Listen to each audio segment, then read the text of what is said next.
Emocionado? Recording is on. Okay, we are recording. That's okay. I'm trying to share in my... consegui. Ainda bem, porque eu não lembrava como é que falava tela em inglês. Como é que tela será em inglês, hein? Vou sharing my tela. Deixa eu ver que já estão respondendo aqui. Bora lá, então? Tô sharing.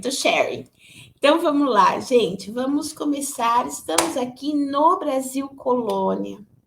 Então, o mundo lá, a Europa pegando fogo, entusiasmadíssima, que temos aí, então, o mercantilismo, as grandes navegações, as duas grandes potências na época eram a Itália e Portugal. Espanha também, se eu não estou louca, também era uma potência na época, a França e a Inglaterra, mas enfim. E aí, o povo chega aqui na América, nossa, que big surprise! Oh, tem terra aqui, todo mundo chegou, e nós vamos viver aqui, então, o início da colonização, tá? Então, nós vamos viver que tipo de literatura aqui? Quando chegam aqui ao Brasil, século XVI, como eu disse para vocês, é um período conhecido como quinhentismo. Nós vamos ter muito isso, né, na literatura. Então, 1500 e tralalá. Então, quinhentismo. O Brasil acabava de ser descoberto e nós aqui estávamos, os nativos aqui, os indígenas, né, estavam travando os primeiros contatos com o povo europeu. E é exatamente nesse contexto, vejam, os povos daqui totalmente nômades, né?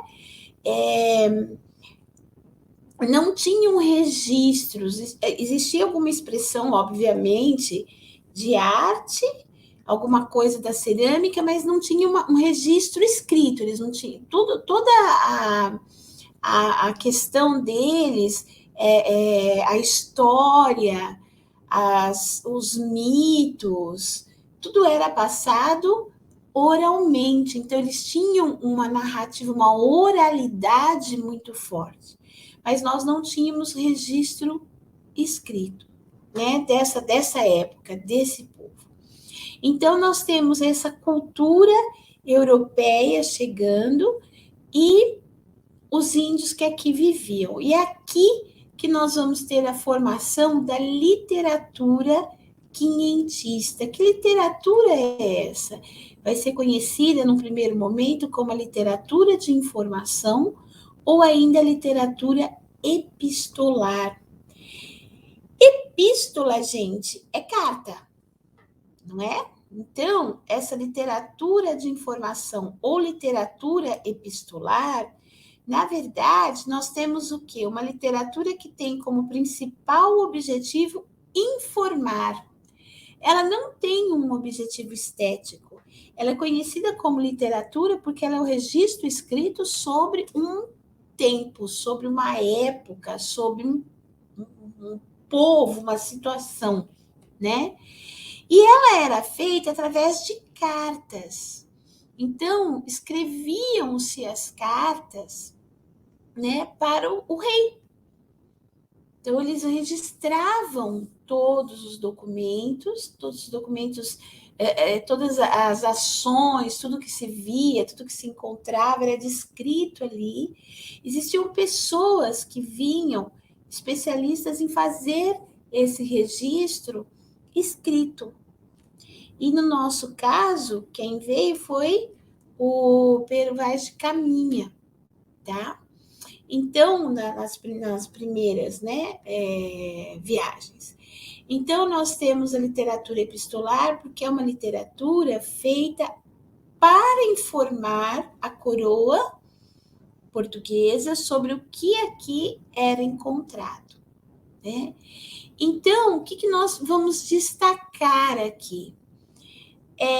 Eram europeus que chegavam aqui ao Brasil simplesmente para extrair as riquezas naturais. Eles não tinham intenção nenhuma, isso não é novidade para ninguém, construir nada, né? Então, eles vinham para levar. A nossa colonização, vocês devem ter visto isso já em história, é uma colonização predatória, né? Ela tem um caráter predatório. Eles não construíram nada. Eles vieram com duas intenções: levar o que aqui havia e submeter, subjugar, dominar o povo que eventualmente pudesse estar aqui, né? Então, até pouco tempo existia uma visão, até bem pouco tempo, né? Queria se passar uma visão quase pacífica da nossa colonização, né? E não foi assim. Não foi pacífica, não houve boa intenção, foi predatória mesmo, não houve construção. E a intenção era um processo dos índios, né, de escravidão, escravizá-los, domesticá-los, através do cristianismo. Então, eles vieram para impor, eles queriam impor uma religião, impor a língua, o idioma, e escravizar a mão de obra aqui. Então, havia ali um contato, né? E também veio junto com isso, obviamente, a ideia da escravidão negra, que também chegou com a colonização. E aqui nós já tínhamos toda uma história de domínio, de desrespeito à diversidade cultural, a questão da exploração do europeu, do homem branco em cima do nativo, né? E a escravidão dos índios e dos africanos. Nesse contexto tumultuado, nesse contexto vou chamar de contexto predatório, tá, gente? Nesse contexto aí, predatório, nós temos a chegada dos jesuítas. Então, os jesuítas era uma ordem, né? Ainda existem, os jesuítas ainda existem, e é uma ordem de religiosos que tinham como principal objetivo a educação. E é engraçado que os jesuítas são conhecidos através da história como educadores mesmo. Aí, tirando a questão religiosa, separando, tá? A questão religiosa e a questão política, tá? Tô olhando a linha de trabalho deles. Eles têm até hoje, existem colégios jesuítas, existem ordens jesuítas. O primeiro colégio fundado no Brasil foi um colégio fundado pelos jesuítas. Então, esses jesuítas chegaram em meio a esse caos e eles que conseguiram, de alguma forma, estabelecer o primeiro contato com os indígenas, né? Com os índios, vou chamar de índios. Então, eles vinham e, através da educação deles, né, desse contato, eles iam dominando e impondo o idioma, né? E impondo a fé cristã. Nessa época, no século XVI, a imprensa já existia. A imprensa que eu estou falando não é o jornalismo só, é a imprensa. A forma de fazer livros, né? Já existia. Mas ela era proibida aqui no Brasil colônia. Então, quem para cá vinha não tinha acesso a qualquer informação escrita que não fosse autorizada, obviamente, pela matriz, pela metrópole, tá? Essa questão de impor a religião, eu não sei se alguém aqui tem tempo. Quando eu pergunto tem tempo, eu acho que todo mundo é tão ocupado que a gente não tem tempo para nada, tá? Mas eu não sei se vocês chegaram a assistir no Netflix, algum lugar assim, a questão dos vikings, né? Qualquer seriado que tem os vikings aí, saiu um outro agora, tem aquela primeira aquele primeiro dos vikings, aquele monte de gente bonita, forte de atitude, mas o que é muito interessante ali é essa questão, essa luta entre o cristianismo e os deuses dos vikings, né? Como a questão de uma religião se sobrepondo à outra é uma forma de domínio. E os povos que dominavam, eles tinham já essa consciência desde quando você tira a religião e quanto mais primitivo é o povo, ainda mais, né, lá para trás, que não eram tantas, tão diversificadas assim, muito pelo contrário. Então, quando você tira o ponto de fé de um povo e a maneira de expressão dele, porque a língua, o idioma é muito próprio da cultura. Quando você tira isso, você domina esse povo. Você impõe a sua cultura, você impõe os seus valores, na verdade. Quando você quando se cristianiza os indígenas, os valores europeus acabam sendo impostos através de uma noção de fé, querendo ou não, os valores morais, os valores éticos, junto com os religiosos, enfim. Então, é uma forma de submeter.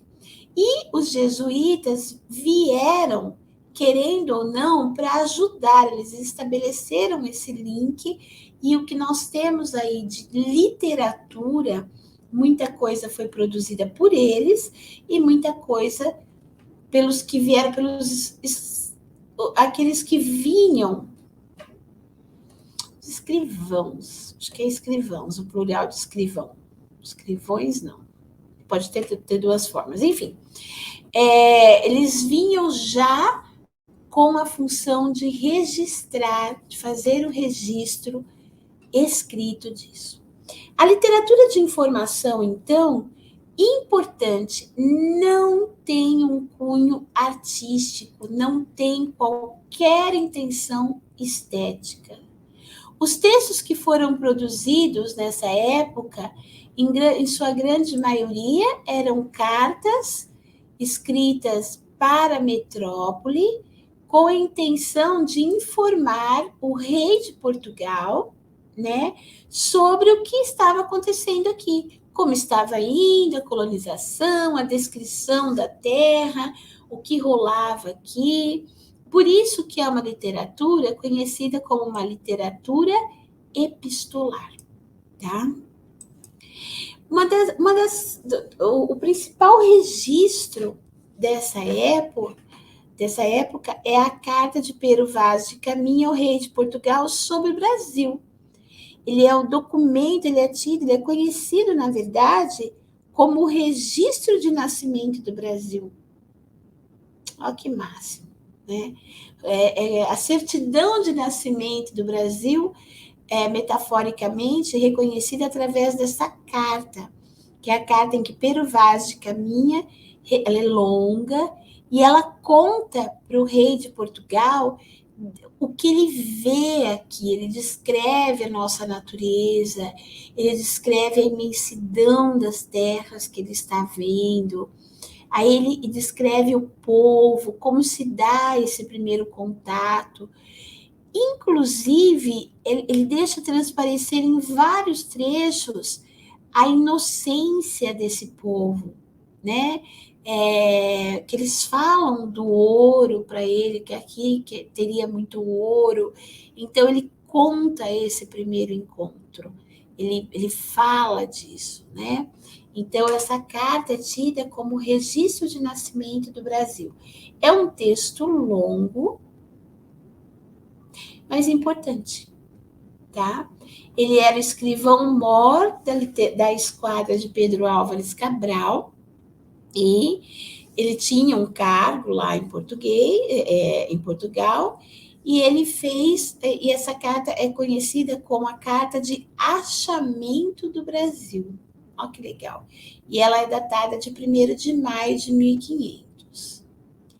Ele teria falecido em combate durante um ataque muçulmano à feitoria de Calicut, em dezembro de 1500. Então, ele morreu no mesmo ano, tá? E eu destaquei aqui alguns trechos para vocês dessa carta. Eu acho importante, isso pode ser um pouco,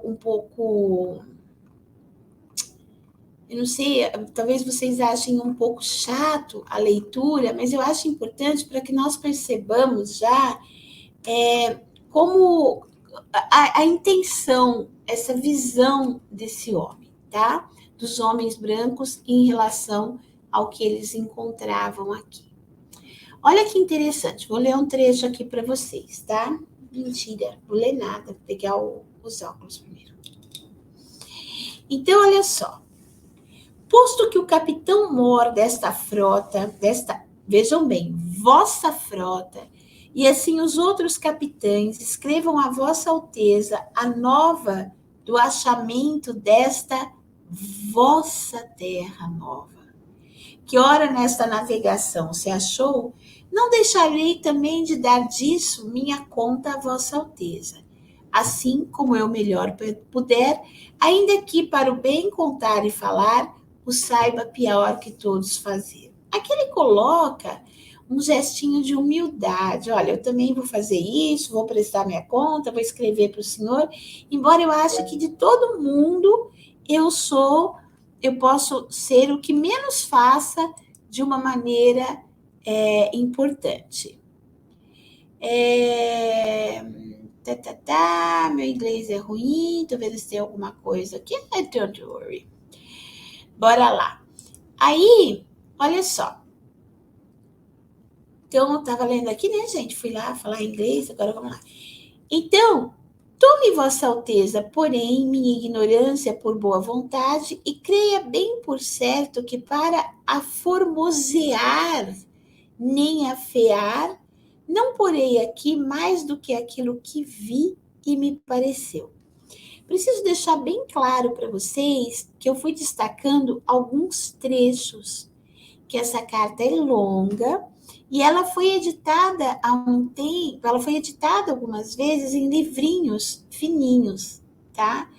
É um texto bonito, eu gosto, embora seja assim, cheio de floreações. Então, nesse primeiro parágrafo, ele está falando que ele vai descrever o que eles aqui encontraram e que ele não vai nem tirar, nem pôr, nem acrescentar, nem menosprezar os detalhes daquilo que ele viu e do que ele encontrou. Então, vem um trecho, aí eu destaquei esse trecho aqui para vocês. E assim seguimos nosso caminho por este mar de longo, até que terça-feira, ele vem contando a saída. Nesse trecho que eu pulei, ele conta a saída de Portugal, ele conta as navegações, ele conta papapá, e aí. E assim, seguimos nosso caminho por este mar de longo, até que terça-feira das oitavas de Páscoa, que foram a 21 dias de abril, estando... Gente, que máximo, que coincidência! Hoje é dia 21 de abril. Nós estamos lendo a carta, juro que foi sem querer. Nossa, que legal! Nossa, eu fiquei muito feliz agora. Não tinha percebido isso. Há 21 dias de abril, estando dita ilha obra 660 ou 670 léguas, segundo os pilotos diziam, topamos alguns sinais de terra, os quais eram muita quantidade de ervas compridas, a que os mariantes chamam botelho, assim como outras a que dão o nome de rabo de asno. E quarta-feira seguinte pela manhã, topamos aves a que chamam furabuchos. Nesse dia, a horas de véspera, houvemos vista de terra, primeiramente de um grande monte muito alto e redondo, e de outras serras mais baixas ao sul dele, e de terra chã, com grandes arvoredos. Ao monte alto, o capitão pôs nome o Monte Pascoal, e a terra de Veracruz. Uhul! Nossa, isso foi muito legal, muito legal. A feição de... Aí passou, tá? Então ele está contando que no dia 21 de abril, aí vocês viram para mim e falaram assim, professora, mas hoje é dia 22, não sei por que tanta alegria. Não, gente, hoje é dia 21, né? Ok. Então, descobriram a Terra, né? Aí eu selecionei um outro trecho que é Pero Vaz falando sobre quem ele encontrou, como eram os homens que eles encontraram aqui, quem eram esses índios, quem era esse povo, né, que aqui estava.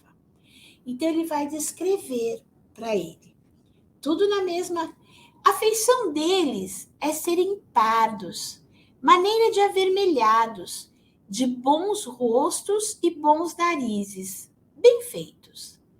Andam nus, sem nenhuma cobertura. Nem estimam de cobrir ou de mostrar suas vergonhas. Importante aqui nesse vocabulário, cobrir suas vergonhas. Não é a vergonha do caráter, a vergonha moral, a vergonha emoção, tá? Suas vergonhas são as partes pudengas, né? São as partes sexuais. E nisso tem tanta inocência como em mostrar o rosto. Ou seja, eles não se preocupam com nada, eles andam peladões, né? Lá, e para eles isso é tão natural que mostrar as vergonhas ou o rosto para eles é a mesma coisa. Ambos traziam, ambos se referem aos primeiros dois que fizeram contatos com eles, tá? Ambos traziam os beiços de baixo furados e metido neles seus ossos, brancos e verdadeiros, de comprimento de uma mão travessa, da grossura de um fuso de algodão, agudos na ponta como um furador.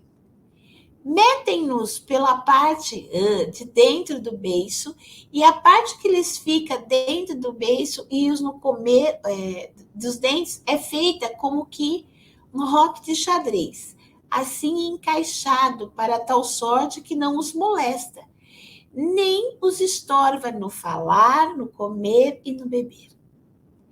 Os cabelos seus são corridios e andam tosquiados, cortados, né, curtinhos, de tosquia alta, mas que sobrepente e de boa grandura e raspados até por cima das orelhas. Um deles trazia por baixo da solapa, de fonte a fonte para de trás, uma espécie de cabeleira de penas de ave amarelas, que seria do comprimento de um cotô, muito basta e muito cerrada, que lhe cobria o toutiço das orelhas, e andava pegada aos cabelos, pena e pena, como uma confeição branda como era, mas não era. De maneira que a cabeleira ficava muito redonda e muito basta e muito igual, e não fazia míngua, mas lavagem para levantar. Então ele está falando dos enfeites que havia nos cabelos dos índios, né? Os cocares, as penas, o cabelo corrido, liso, a maneira onde eram raspadas, onde era tosquiado. Eu tenho a impressão que eu pulei um trecho aí, mas ele está descrevendo como eram os índios, os primeiros que foram conversar com eles.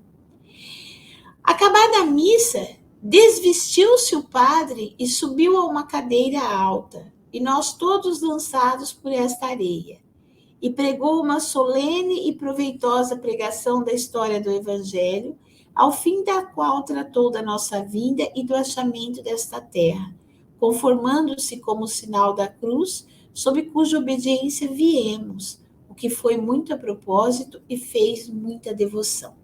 Isso daqui ele está falando do trecho da missa, e o que eu coloquei aqui é porque sempre que se fala dessa colonização, sempre que se coloca esse instinto predatório em todos os documentos, então é colocado como também nas cruzadas, né?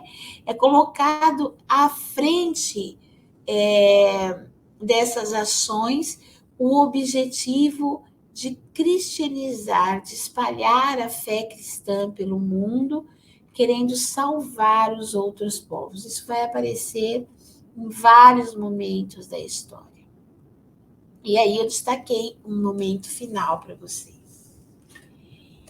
Eu gosto muito dessa parte. Esta terra, Senhor, me parece que de ponta a ponta, que mais contra o sul vimos, até a outra ponta, contra o norte, vem de que nós deste porto houvemos vista, será tamanha que haverá nela bem 20 ou 25 léguas por costa.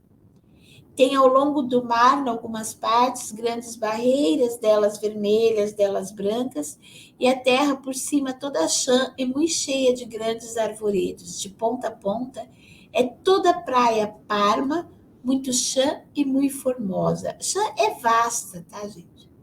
Pelo sertão, embora eu tenha posto aí para vocês, pelo sertão nos pareceu vista do mar muito grande, porque a estender olhos, não podíamos ver senão terra com arvoredos, que nos parecia muito longa. Nela, até agora, não pudemos saber que haja ouro nem prata, nem coisa alguma de metal ou ferro, nem lhe ouvimos. Porém, a terra em si é de muitos bons ares, assim frios e temperados como os de entre Douro e Minho, porque nesse tempo de agora os achávamos como os de lá. Águas são muitas, infindas, e em tal maneira é graciosa que, querendo aproveitar, dar-se-á nela tudo, por bem das águas que tem. Porém, o melhor fruto que nela se pode fazer, me parece que será salvar essa gente. E esta deve ser a principal semente que Vossa Alteza em ela deve lançar. Olha, vejam vocês. Mais uma vez o que eu falei para vocês. E que aí não houvesse mais que ter aqui esta pousada para esta navegação de Calicut, bastaria. Quando mais disposição para se nela cumprir a fazer o que Vossa Alteza tanto deseja, a saber, acrescentamento da vossa fé, nossa fé. E nessa maneira, Senhor, dou aqui a Vossa Alteza do que nesta terra vossa. Então, ele faz questão, desde o começo até o final, de falar que essa terra já é do rei. E se algum pouco me alonguei, ela me perdoe, que o desejo que tinha de vos tudo dizer, me fez assim pelo muito miúdo. Então, ele está falando, olha, desculpa se eu me alonguei muito, mas é que há muito para falar sobre essa terra. Então, essa carta de Pero Vaz de Caminha, muito interessante, vocês estavam falando muito ali no grupo, o Grego estava perguntando, né, sobre, alguém falou assim, acho que tem que ler muito, né, ler livro. É isso mesmo, gente, mas essa é uma leitura que, para quem gosta, para quem está disposto, puxar aí pela internet, fazer uma leitura mais aprofundada desta carta, porque aqui vocês vão ter repertório. A leitura, na verdade, nos traz repertório. E ela deve ser, até, desculpem fazer um parênteses aqui, eclética, né? Quando nós fazemos uma leitura aprofundada da letra de uma música, seja essa música contemporânea ou mais antiga, é uma forma de enriquecer o repertório, tá? Quando eu leio um texto da Folha, quando eu leio um texto legal de um blog, que me traga informações, que me traga contexto, que acrescente, é uma leitura importante. As leituras, né? Bom, não preciso falar para vocês que eu acredito muito nos livros mesmo, né? Mas essas leituras trazem para vocês repertório. E repertório é importantíssimo para que vocês possam escrever bem, ter conteúdo para escrever, ter conteúdo para para argumentar. E o que é mais legal da literatura, que eu curto muito, quando nós vamos fazendo uma leitura mais eclética junto com as questões literárias, nós começamos a estabelecer links. E a leitura dessa carta é muito legal para quem curte, porque com certeza ela vai trazer repertório para vocês, para a história, para a geografia, para a própria literatura, tá? Então, quem tiver oportunidade, internet, tá, gente? Vocês encontram esse texto facilmente, não sou eu que vou ensinar vocês, né? Não vou ensinar a padeira a fazer pão, mas vocês encontram. Junto com essa literatura, nessa mesma época, nós temos a literatura de catequese. A literatura de catequese, obviamente, é composta por textos religiosos. Textos que tinham como principal objetivo. Deixa eu ver se tem alguma pergunta. Plá, plá, plá. Gente, já ouvi. É muito legal, viu? Grego, eu ia te chamar de Vicky, muito legal. Tá. Fui só dar um pulinho ali para ver se vocês tinham alguma dúvida, alguma coisa que eu não tivesse colocado. Então, para quem. Ai, gente, eu não consigo voltar para minha tela, caramba. Não sei por que eu faço isso. Estou na tela. Então, é uma literatura feita para catequizar. Aí sim, para ensinar os índios a fé cristã. Quem vai se destacar aqui nesse período é o padre José de Anchieta e o padre Manuel da Nóbrega. Eu preciso falar uma coisa para vocês. O padre José de Anchieta, embora, né, nós tenhamos aí o principal objetivo da literatura de catequese, a catequização dos índios e a questão religiosa, padre José de Anchieta escreveu muitos poemas. Tá? Ele foi muito inteligente e ele escreveu muitos poemas. Ele tem um número enorme de poemas feitos para Maria, para Mãe de Deus, Mãe de Jesus. Então, a gente tem o destaque de padre José de Anchieta e Manuel da Nóbrega como grandes representantes desse período. Nós não podemos, isso é muito importante, nós não podemos classificar essa literatura como uma literatura brasileira, tá? Por vários lugares, por vários motivos. Em primeiro lugar, ela não chega a ser um texto literário, porque ela não tem como objetivo uma produção estética. Gente, quando a gente fala em produção estética, né, uma característica estética, produção estética, nós estamos falando do que mesmo? Da forma, da função. Quando eu me proponho a fazer um poema, determinado tema e um soneto, eu estou olhando para a função estética desse texto. Quando eu pego um livro e faço uma análise e consigo colocar ali, identificar as características que são típicas do período do romantismo, eu estou olhando para a questão estética. Além disso, essa produção, essa questão estética está preocupada com a beleza, com a forma e também com a questão da arte, que é produzir emoção, que é despertar um sentimento, que é despertar uma emoção. Então, em primeiro lugar, nós não temos esse objetivo aí, né? E um outro aspecto, talvez mais importante deles, é que por que ele não pode ser considerado uma literatura brasileira? Porque ela não é feita por brasileiros. Opa, vamos parar aqui que isso é importante. Espera lá. Então, eu tenho uma literatura, né? Eu tenho um período no qual existem textos que foram produzidos, textos escritos, textos que apresentam características em comum, né, objetivos em comum, que foram produzidos aqui no Brasil, aqui nesta terra, mas não é literatura brasileira. Exatamente, não é literatura brasileira.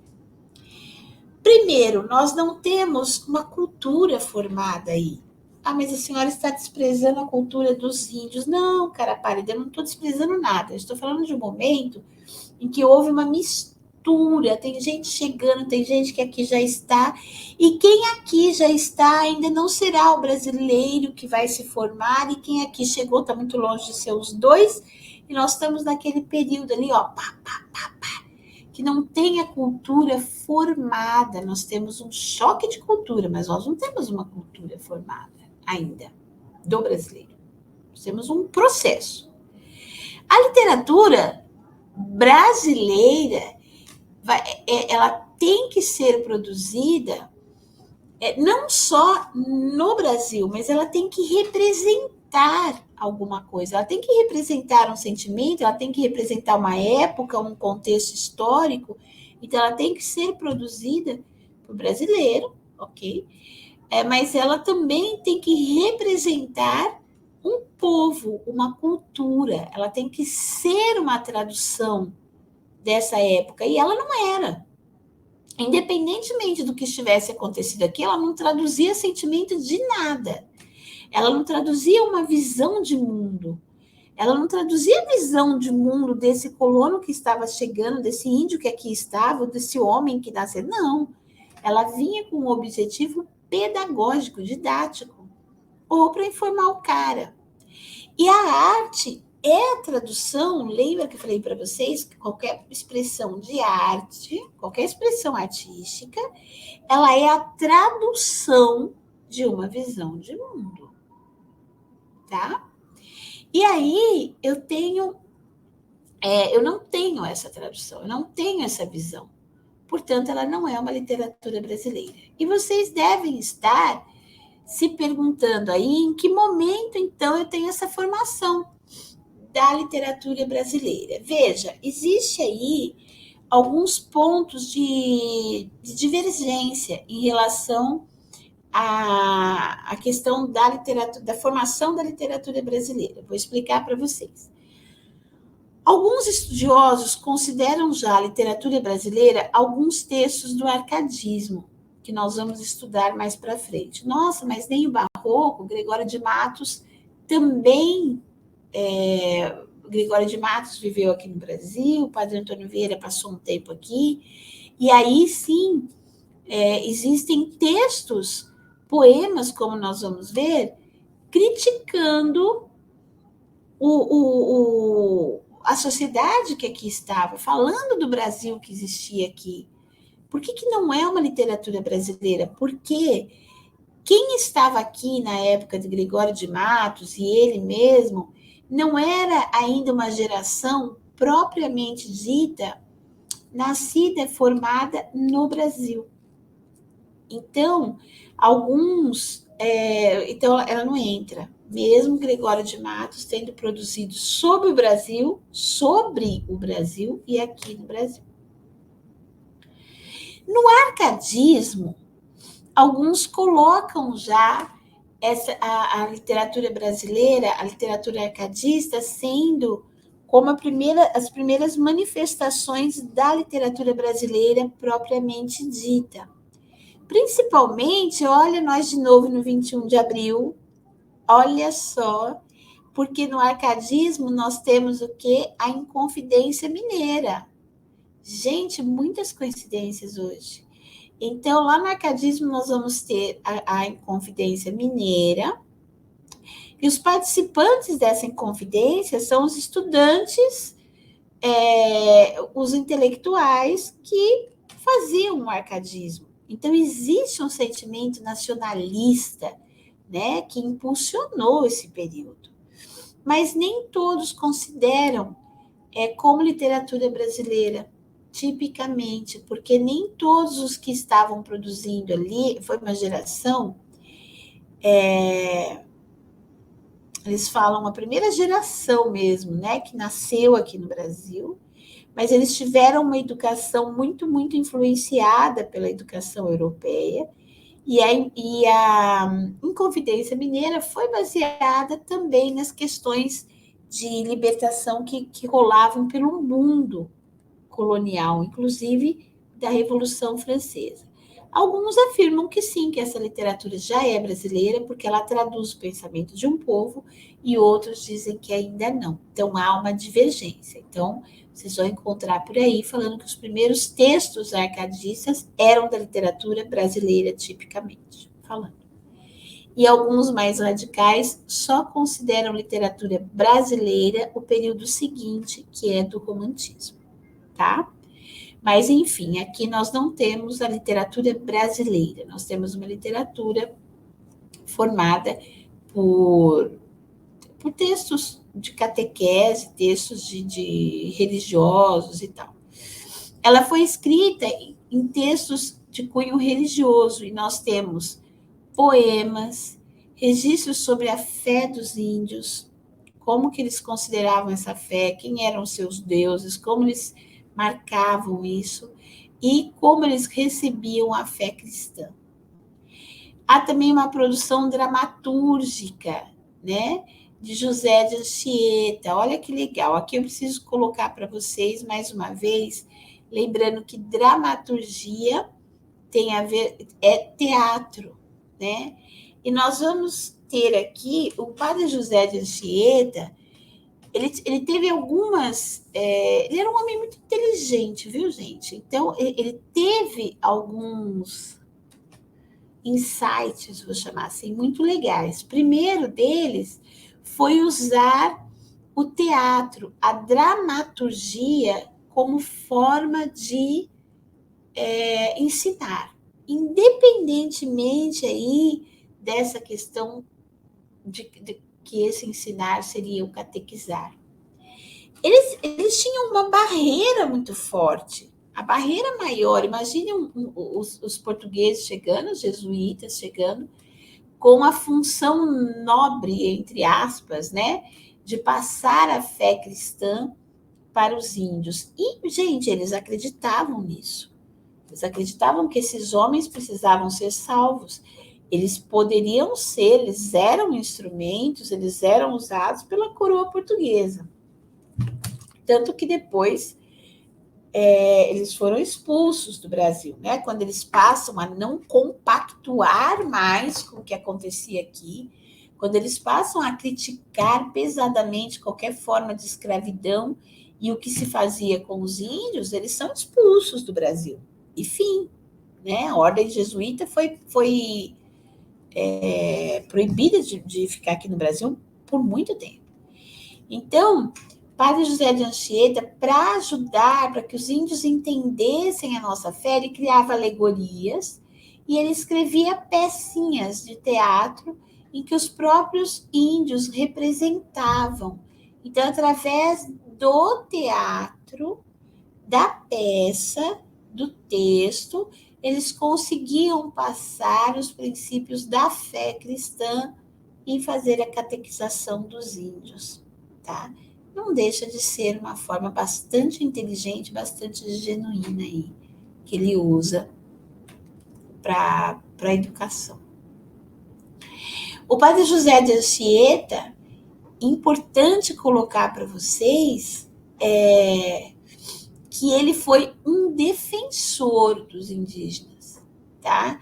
Independentemente dessa maneira que a gente tem, né, dessa colonização predatória, eles defendiam os indígenas, os índios, e por isso as missões religiosas no Brasil, principalmente no Sul, foram perseguidas, incendiadas, etc.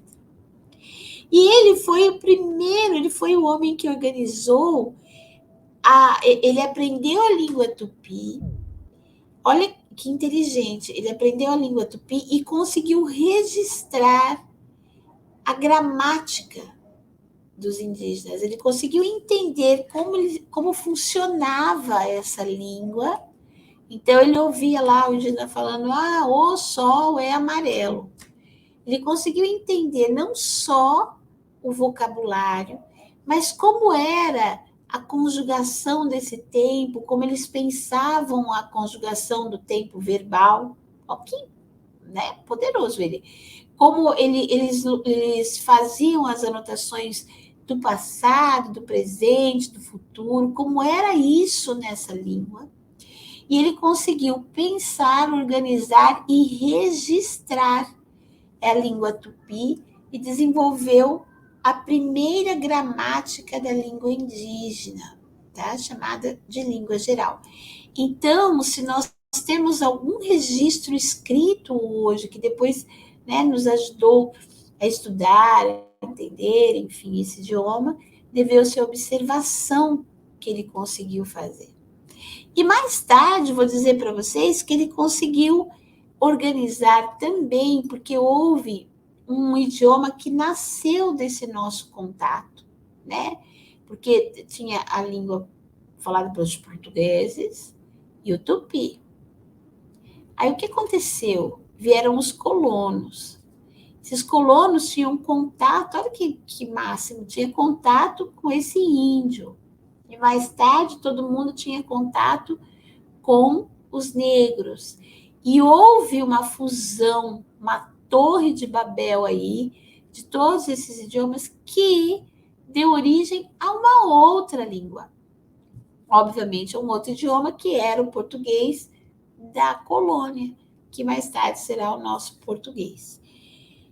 Obviamente, com muitas mudanças. E tenho que dizer para vocês que Anchieta estudou também esse processo de formação. Então, ele era um grande linguista, sim, tá? Então, aqui, olha, a aba que eu falei para vocês, a arte de gramática da língua mais usada na costa do Brasil. Então, ele vai falar desse idioma. E ele tem ali a questão, ele fez muitos poemas para a Virgem Maria. Padre José de Anchieta, vocês vão encontrar muitas vezes imagens dele, não são imagens, né? São desenhos dele escrevendo na areia. Ele fazia muitos poemas na areia. Um dos poemas mais famosos que ele fez para a Virgem Maria, ele escreveu na areia da praia. A expulsão dos jesuítas no Brasil vai se dar um pouco, 2 séculos para frente, ali no século XVIII, e ele vem dos domínios de Portugal. E essa expulsão dos jesuítas, como eu falei para vocês, ela vai ser cruel, vai ser bem poderosa, e eles vão ser expulsos de todas as terras portuguesas. Em qualquer terra que pertencesse a Portugal, eles vão ser expulsos. Então, por quê? Porque, pelo Marquês de Pombal, porque, na verdade, eles criticavam a forma da monarquia, eles criticavam a relação política entre a metrópole e as colônias, eles criticavam todas as formas de escravidão, obviamente, eles criticavam, eles não permitiam, eles conseguiram livrar, né, os índios foram dizimados, né? Eles não foram liberados da escravidão, eles foram mortos. Todo mundo tem muita a questão de colocar que os índios não eram bons para o trabalho da lavoura, não eram domesticados. Claro, eles não foram subjugados na própria terra, na verdade, eles não aceitaram ser subjugados na própria terra e muitos morreram. E eles não eram um povo ainda de cultura, de agricultura, eles eram nômades, então eles preferiam morrer mesmo, a se entregar, eles acabavam morrendo doentes, enfim. Então, eles foram acusados, quando eles colocaram, né, quando eles foram contra essas questões da metrópole, eles foram acusados de semear a discórdia, de semear, como conspirar contra os domínios da metrópole. Eles foram expulsos do Brasil em 1758 e eles ficaram, a Companhia de Jesus são os jesuítas, eles ficaram longe das terras portuguesas por 41 anos. Tá? Depois eles voltaram, eles retornaram, enfim. E aí nós temos o domínio deles, tá? Eles são donos de muitos colégios até hoje, certo? Então é isso. Então, enquanto lá em Portugal Camões está produzindo, enquanto nós temos Sá de Miranda, enquanto nós temos todo o classicismo, todo o renascimento bombando na Europa, nós temos o quê? Um Brasil sendo colonizado. Então, aqui nós vamos ter, na verdade, não uma literatura ainda brasileira, tá bom? E eu peguei, mais uma vez, 10 minutos depois da aula, isso. Nem vou pedir desculpas. E tem alguém com a mãozinha levantada aqui? Não, não é aqui que eu olho, esquece. Gente, eu já coloquei o link para vocês logo no começo, antes de vocês virem para cá, tá lá. Tá lá. Obrigada, Grego, mas eu coloquei aqui, ó, lá no começo da conversinha. Tá bom? Bom, então é isso, gente. A aula que vem, nós vamos entrar em barroco. É um período muito legal, muito bom.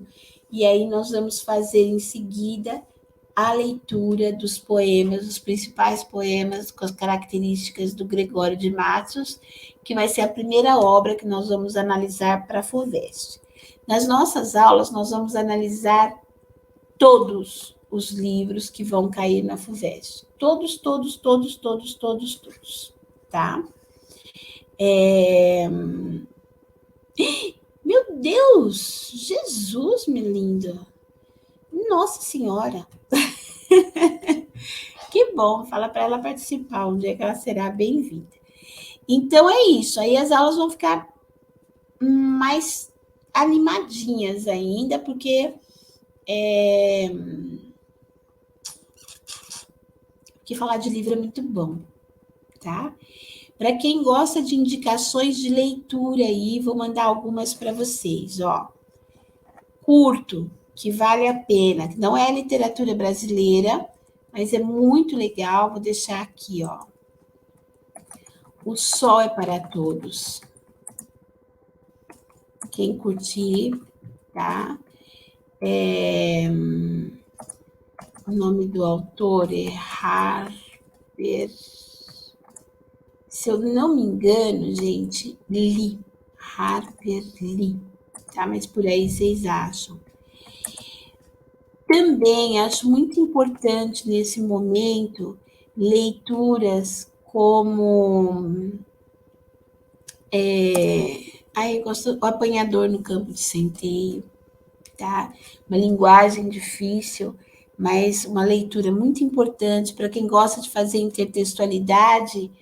As Vantagens de Ser Invisível é um livro que tem uma intertextualidade pesadíssima com O Apanhador no Campo de Centeio. Falei para vocês já, para entender esse período histórico, O Nome da Rosa, tá? Inclusive, O Nome da Rosa tem o livro e tem o filme. E se vocês tiverem um tempinho, não são da FUVEST, tá? É para quem gosta de dar uma xeretada aí.